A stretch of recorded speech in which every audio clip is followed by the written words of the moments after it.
प्यारे स्टूडेंट, स्वागत है आप सभी का अपना चैनल न्यू क्लासेस में। आज का वीडियो क्लास 12th की स्टूडेंट के लिए बहुत इंपॉर्टेंट होने वाला है, क्योंकि आज मैं आप लोगों को हिस्ट्री सब्जेक्ट का एक बहुत ही मोस्ट इम्पॉर्टेंट चैप्टर लाया हूं, जो वीकली टेस्ट के लिए बहुत इंपॉर्टेंट है। क्योंकि आप लोगों का जो 25 तारीख में वीकली टेस्ट होगा, उस वीकली टेस्ट में जो प्रश्न पूछा जाएगा, यानी कि इस वीडियो से काफ़ी सारा प्रश्न जो है ना उस वीकली टेस्ट के प्रश्न से मिलने वाला है। तो वीडियो काफ़ी इंपॉर्टेंट है, वीडियो को अंत तक देखिएगा।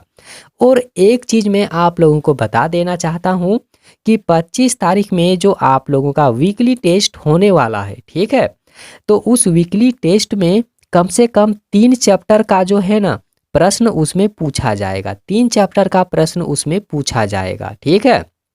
तो वीडियो काफ़ी इंपॉर्टेंट रहेगा, क्योंकि इनसे पहले जो है पहला वीडियो मैंने अपलोड कर दिया है। उस वीडियो का लिंक इस वीडियो के नीचे डिस्क्रिप्शन में है, आप लोग जा करके उस वीडियो को ज़रूर देख लीजिएगा, ठीक है। और इसके बाद एक वीडियो आप लोगों के लिए अपलोड होने वाला है, तो उस वीडियो को भी आप लोगों को देखना है, क्योंकि मैंने बता दिया है कि आप लोगों को जो 25 तारीख में वीकली टेस्ट होगा उसमें कम से कम 3 चैप्टर का प्रश्न पूछा जाएगा। तो वीडियो काफ़ी इंपॉर्टेंट रहेगा, वीडियो को अंत तक देखिएगा और हर एक प्रश्न को आप लोगों को लिख करके रखना है, ठीक है। क्योंकि आप लोग लिखिएगा नहीं तब तक याद नहीं होगा। आप लोग लिख लीजिए, उसके बाद आप लोग आसानी से जब समय मिलेगा ना आप लोगों को आसानी से याद करके रख पाइएगा, ठीक है। तो यहाँ पर देख सकते हैं जो चैप्टर 12 नंबर का जो चैप्टर दिया हुआ है कि उपनिवेशिक शहर, ठीक है। उपनिवेशिक शहर में नगर के बारे में पढ़ना है, नगर योजना के बारे में पढ़ना है और उनका जो स्थापना हुआ है इसके बारे में पढ़ना है, ठीक है। तो यहाँ पर सबसे पहला चीज़ देख लीजिए, जो पहला प्रश्न दिया हुआ है, ठीक है, बहुत इंपॉर्टेंट है आप सभी के लिए, ठीक है, बहुत इंपॉर्टेंट है। हर एक चीज़ को लिखते चलिएगा। तो यहाँ पर देख सकते हैं जो पहला प्रश्न दिया हुआ है कि 1661 ईस्वी में ब्रिटेन के राजा चार्ल्स द्वितीय को दहेज के रूप में पुर्तगाल के शासक से कौन सा शहर मिला था। दहेज के रूप में एक शहर को ही दे दिया गया था, ठीक है। तो कौन से शहर को दिया गया था ये बताना है। तो याद रखना है बम्बई शहर होगा, ठीक है, बम्बई शहर होगा। बम्बई शहर को चार्ल्स द्वितीय को दहेज के रूप में पुर्तगाल ने दे दिया था, पूरा बम्बई शहर ही, ठीक है, कि तुम ले लो पूरा बम्बई। तो इसका बी ऑप्शन बिल्कुल सही होगा। आगे देखिए जो यहाँ पर दूसरा नंबर का प्रश्न दिया हुआ है, ठीक है, कि उपनिवेशिक काल में उत्तर भारत में कौन सा अधिकारी होता था जो नगर में आंतरिक मामलों पर नजर भी रखता था और कानून व्यवस्था बनाए रखता था, ठीक है। देख लेना है आप सभी को कि देखो उपनिवेशिक काल में भारत में एक अधिकारी होता था जो नगर में जो आंतरिक मामला होता था उस पे नज़र रखता था और वहाँ के जो कानून व्यवस्था होता था उसे भी बनाए रखता था, तो उसे भी बनाए रखने का काम करता था। तो आखिर उसे क्या कहा जाता था उस समय में, तो याद रखना है उस समय में उसे कोतवाल के नाम से जाना जाता है, ठीक है, कोतवाल, जिसे हम लोग आज जो बोलेंगे ना पुलिस बोलेंगे, ठीक है। तो कोतवाल उस समय कहा जाता था, इसका बी ऑप्शन सही होगा। और यहाँ पर देखिए जो तीसरा नंबर का प्रश्न दिया हुआ है कि गंज क्या है, बहुत इंपॉर्टेंट क्वेश्चन है और बिल्कुल भी नया प्रश्न है आप सभी के लिए। गंज क्या है, तो देखना है कि गंज क्या है। याद रखना है गंज का मतलब होता है कि छोटे अस्थाई बाजार, ठीक है, छोटे अस्थाई बाजार को ही तो गंज कहा जाता है। इसका पहला ऑप्शन सही होगा। आगे यहाँ पर देख सकते हैं जो 4 नंबर का प्रश्न दिया हुआ है कि अंग्रेजी ईस्ट इंडिया कंपनी के एजेंट 1639 ईस्वी में कहाँ बस गए थे, कहाँ पर बस गए थे, तो कहाँ पर बसे हुए थे, तो मद्रास में बसे हुए थे, ठीक है। आगे देख लेना है जो यहाँ पर 5 नंबर का प्रश्न है, क्योंकि अगर आप लोग नहीं लिखिएगा तो फिर याद नहीं कर पाएंगे। आंसर के साथ में उसका जो प्रश्न है आप लोग लिखते चलिए, ठीक है। तो 5 नंबर का जो प्रश्न दिया हुआ है कि प्लासी का युद्ध कब हुआ था, बहुत इंपॉर्टेंट क्वेश्चन है कि प्लासी का युद्ध कब हुआ है। तो प्लासी का जो युद्ध हुआ था ना 1757 में हुआ था। कितना में, 1757 में प्लासी का युद्ध हुआ है। बहुत इंपॉर्टेंट क्वेश्चन है। आगे देखिए जो 6 नंबर का प्रश्न है कि अखिल भारतीय जनगणना का पहला प्रयास कब किया गया था। कब किया गया था तो 1872 में किया गया था। कितना में 1872 में। 7 नंबर का जो यहाँ पर प्रश्न दिया हुआ है कि कब से भारत में दशकीय जनगणना एक नियमित व्यवस्था बन गई थी। ठीक है, तो 1881 से बन गया था। 1881 से जो दशकीय जनगणना है वो नियमित रूप से चल रहा है। ठीक है, इसीलिए तो कहा जाता है कि 10 साल के बाद में जनगणना होता है। ठीक है, तो यहाँ पर जो 8 नंबर का प्रश्न है कि भारतीय रेलवे की शुरुआत कब से हुई है। ये भी बहुत इंपॉर्टेंट क्वेश्चन है कि भारत में रेलवे की शुरुआत कब से हुआ था। कब से हुआ है तो 1853 से हुआ है। कितना में 1853 से हुआ है। ठीक है, आगे यहाँ पर जो 9 नंबर का प्रश्न दिया हुआ है कि कलकत्ता में अंग्रेजों की किलेबंदी का क्या नाम था।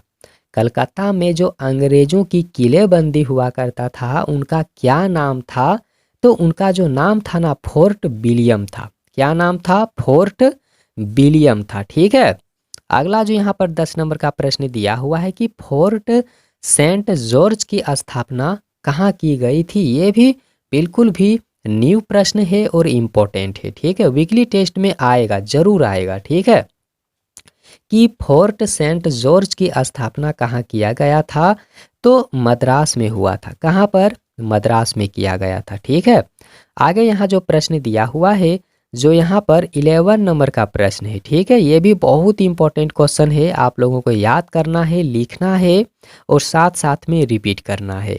यहाँ पर जो 11 नंबर का प्रश्न है मतलब 11 नंबर का जो प्रश्न दिया हुआ है कि उपनिवेशिक भारत में स्टील उत्पादन कहाँ किया जाता था।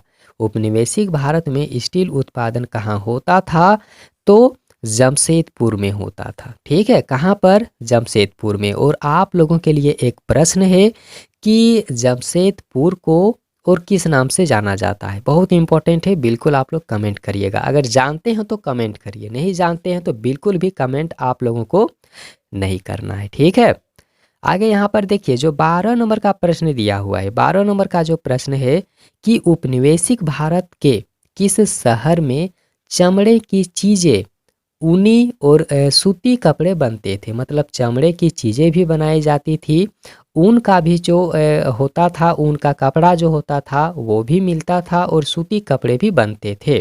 ठीक है, तो कहाँ पर, कौन से शहर में, भारत के कौन से शहर में तो याद रखना है कानपुर में। कहाँ पर, कानपुर इसका राइट आंसर होगा। ठीक है, देखिए जो 13 नंबर का जो प्रश्न दिया हुआ है, 13 नंबर का भी प्रश्न बहुत इंपॉर्टेंट है वीकली टेस्ट के लिए कि अंग्रेज लोग किस मौसम को बीमारियां पैदा करने वाला मानते थे। ऐसा कौन सा मौसम था जिसे अंग्रेज जो है ना बीमारी पैदा करने वाला मौसम कहता था। ठीक है, तो उसका राइट आंसर होगा गर्म का मौसम, यानी कि गर्म मौसम। ठीक है, 13 नंबर का जो आप लोग बी ऑप्शन देख रहे हैं ना बिल्कुल सही उत्तर होगा। ठीक है, और यहाँ पर देख लीजिए जो 14 नंबर का प्रश्न दिया हुआ है कि कलकत्ता शहर की निर्माण की गई थी।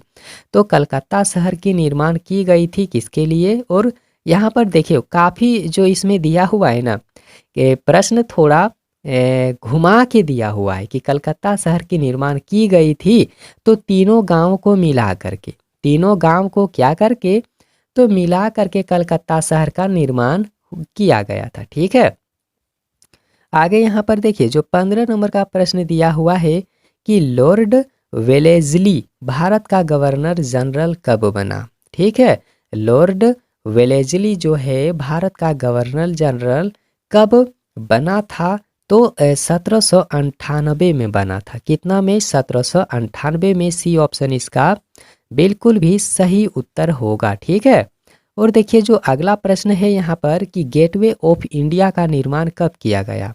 गेटवे ऑफ इंडिया का निर्माण कब किया गया था तो 1911 में किया गया था। कितना में, 1911 में किया गया था, जो बहुत इंपॉर्टेंट है, याद रखना है आप सभी को।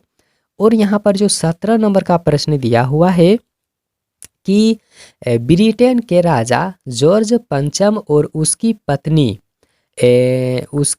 पत्नी मेरी के स्वागत के लिए बनाया गया था। क्या बनाया गया था? ठीक है, ऐसा मतलब जॉर्ज पंचम और उसकी पत्नी जो मेरी हैं उनके स्वागत के लिए क्या बनाया गया था? तो याद रखना है गेटवे ऑफ इंडिया बनाया गया था उन्हीं लोगों के स्वागत के लिए। ठीक है, गेटवे ऑफ इंडिया का निर्माण हुआ था। ठीक है, यहाँ पर देखिए जो 18 नंबर का जो प्रश्न दिया हुआ है कि कलकत्ता में सर्वोच्च न्यायालय की स्थापना कब की गई थी। ये भी बहुत इंपॉर्टेंट क्वेश्चन है कि कलकत्ता में सर्वोच्च न्यायालय की स्थापना कब किया गया था। तो लगभग 1773 में किया गया था। कितना में? 1773 में, यानी कि सी ऑप्शन इसका बिल्कुल भी सही उत्तर होगा। और यहाँ पर देख लीजिए जो 19 नंबर का प्रश्न है, ये भी बहुत इंपॉर्टेंट क्वेश्चन है कि कलकत्ता की जगह दिल्ली को राजधानी कब बनाया गया था। कलकत्ता के जगह में, कलकत्ता के अलावा में दिल्ली को राजधानी कब बनाया गया था, ये भी इंपॉर्टेंट क्वेश्चन है। तो 1911 में बनाया गया था। कितना में? 1911 में बनाया गया था। इसका जो है बी ऑप्शन सही होगा। और यहाँ पर देखिए जो 20 नंबर का जो प्रश्न है, ठीक है, 20 नंबर का जो यहाँ पर प्रश्न दिया हुआ है कि किस वर्ष वास्को डिगामा भारत पहुँचा था। ठीक है, किस वर्ष जो है ना वास्को डिगामा भारत पहुँचा था। तो अगर आप लोग नहीं जानते हैं तो इसका उत्तर याद करके रख लीजिए, 1498 होगा। ठीक है, 1498 में वास्को डिगामा भारत जो है पहुँचा था, भारत आए थे। ठीक है, और आप लोगों के लिए और एक प्रश्न है कि भारत का खोज किसने किया था। भारत का खोज किसने किया था और आ करके कौन से स्थान में सबसे पहले वो रुके हुए थे, ये आप लोगों को बताना है। अगर जानते हैं तो बिल्कुल भी बेहिचक आप लोग कमेंट कर दीजिए। ठीक है, और काफ़ी जो है ना आप लोगों के लिए इम्पोर्टेंट वीडियो में लाता रहूँगा। आप लोग चैनल को ज़रूर सब्सक्राइब कीजिए। 2024 में जो बोर्ड एग्ज़ाम होगा उसमें भी आप लोगों को हम काफ़ी हेल्प करने वाले हैं। तो वीडियो काफ़ी इम्पोर्टेंट अपलोड होगा आप सभी के लिए। तो आज का वीडियो कैसा रहा आप लोग कमेंट ज़रूर करके बताइएगा। और वीडियो देखने के लिए बहुत बहुत धन्यवाद।